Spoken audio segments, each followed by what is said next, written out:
Hook shouted happily outside. As expected, everyone has their own skills. He crossed his arms proudly and said, I'm good at knives and swords. Horsemen are good at driving carriages. Being driven by an expert feels completely different. Sitting next to Hook and hearing this, Jin Taeyong thought, since Hwa is riding with us, of course I'd find someone better than you at driving. He suppressed his anger and said, Hook, be quiet for a moment.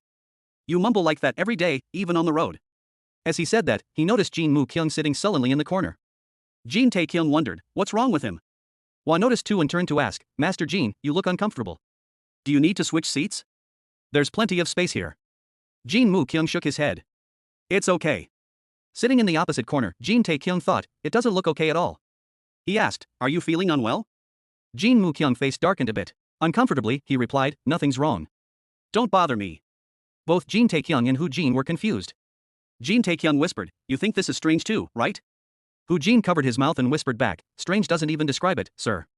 I think the second young master has feelings for her. Jin Moo Kyung overheard and shouted angrily, shut up. Wu heard it too and raised her voice. I haven't introduced myself yet, have I? I am Wu, the branch leader of the lower district sect in Shaanxi City. Hearing that, Jin Moo Kyung didn't dare look at her directly. He quickly clasped his hands and replied, Jin Moo Kyung of the Jin family in Taiyuan. Then he turned away. Wu smiled. What a dull response. The young master nearly had a heart attack when he learned my status. Jin Moo Kyung coughed shyly. I've heard about it from Big Brother. You've helped us a lot. It's late, but thank you. Wu said, it was just a deal. But I haven't received payment yet. Jin Moo Kyung replied without thinking, no matter what, I won't forget your kindness. Jin Tae-kyung and Hu Jin sitting opposite, watched this with wide eyes.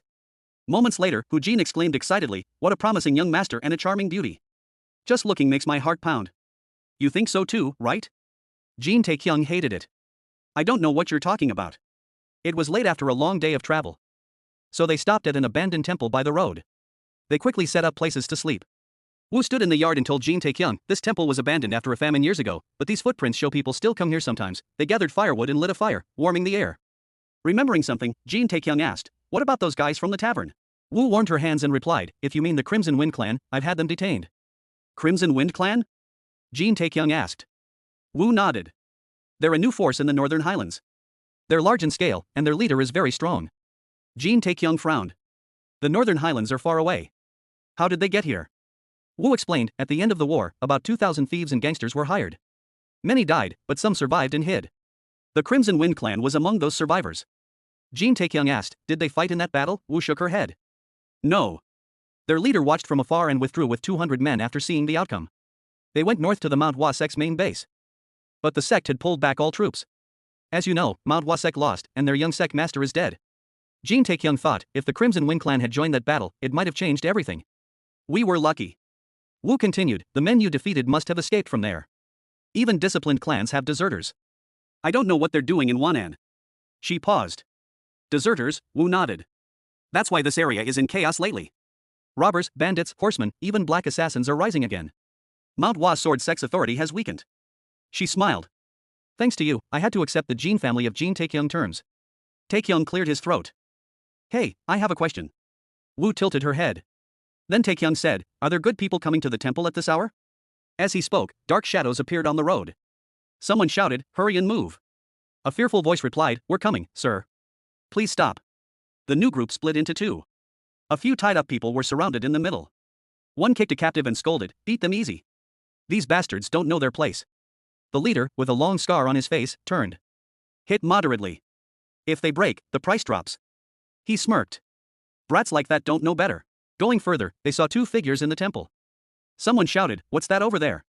The leader approached the gate, crossed his arms, and asked Jin Tae-kyung, who are you? Passing travelers, Jin Tae-kyung replied calmly. Travelers? The leader looked at Wu, curled his lip. It's dangerous to travel at night. He laughed and opened his arms. Isn't this where we rested a few days ago? What now? Tae-kyung frowned. What do you mean? The scarred man snapped his fingers. We're not charitable. We can't give up our spot easily. Tae-kyung said coldly, who said this temple is yours? The scarred man lowered his head, eyes sharp. It's abandoned. First to occupy it owns it. Tae-kyung replied, show proof of purchase then. The group whispered in confusion. What proof? What the hell? Tae-kyung pointed at them coldly. If you can't prove it, get out. And release the captives. The scarred man was furious. He ordered his men to draw swords, gritted his teeth. You've gone too far.